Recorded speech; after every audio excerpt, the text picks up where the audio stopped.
Now, last night's win was such a landslide for Republicans that Florida Senator Marco Rubio said that President Trump has fundamentally remade the Republican Party. And meanwhile, amid growing speculation, Senator Rubio is not ruling out a possible role in President Trump's cabinet. So what does the future hold for the senator? Here with more is my senator in the free state of Florida, Marco Rubio.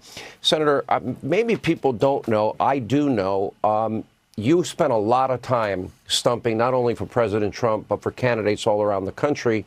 You were working nonstop, traveling everywhere, and thank you for that. How was it on the road?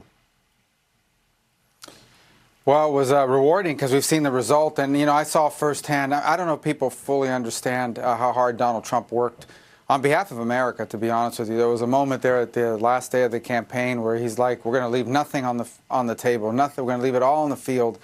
And he was involved not just in rally after rally after rally, but these teleconferences, these teletown halls that he was doing. And not just for his campaign, he was doing them for other candidates. Like in the middle of all of this, it was nonstop, even through the day yesterday.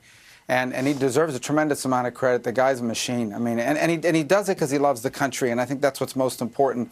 You put up there this thing about me saying he fundamentally remade the Republican Party, and I think that's a very positive thing. The Republican Party now reflects the country. It is the most diverse coalition of voters ever to come together to elect someone to the White House. He got more votes now than he did when he first ran. And he did it not by appealing to people on the basis of the color of their skin or their ethnicity or their gender.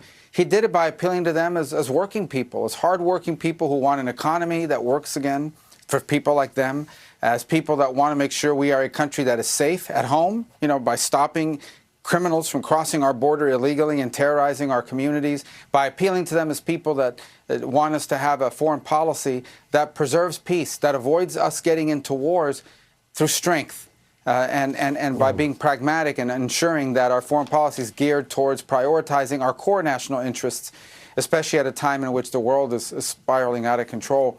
That was his campaign, and it appealed to people across the board, and you saw the results. All right, we're likely, we have an opportunity for potentially 3 more pickups in the U.S. Senate. How important would that be in terms of your ability to get the president's agenda passed? Well, it begins by getting the president's people in position. And obviously we can do that with 51 votes. We don't want JD to have to come down and break ties.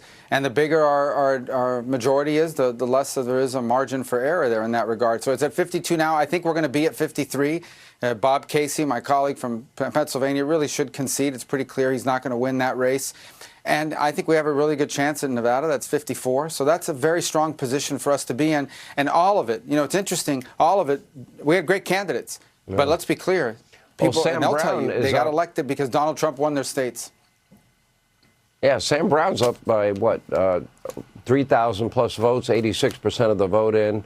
Yeah. We're watching that race. Exactly. We're watching Kerry Lake out in Arizona. Would you really consider leaving the U.S. Senate and taking a position in the president's cabinet? And if you had a choice, what cabinet position might you like? Well, look, first of all, I am in this because I want to serve the country. Yeah. I know, and it's not up to me to make those decisions, but I have a job to do now. I'm in the Senate. I have an opportunity to serve there, and he's going to need people in the Senate to help carry that agenda, because one thing is to win an election, but then you got to do something with it. There's a mandate here. They're telling us, go up there and fix these things, and we have to do that. If we don't do that, then all this was for naught. So he has to have people in the Senate to help, and maybe that's the best place for me to serve. Maybe there's some other capacity. I really don't know, because we just came from that victory. I haven't even 24 hours yet. And but look, Donald Trump has always made great choices. Look how he did with vice president. Look how he's done with the people in his campaign. I mean, he put together a tremendous campaign. They all deserve a lot of credit. And he picked every single one of these people that worked for him. So he'll have great choices. He's got great people to pick from, and he needs good people in the Senate and in the House.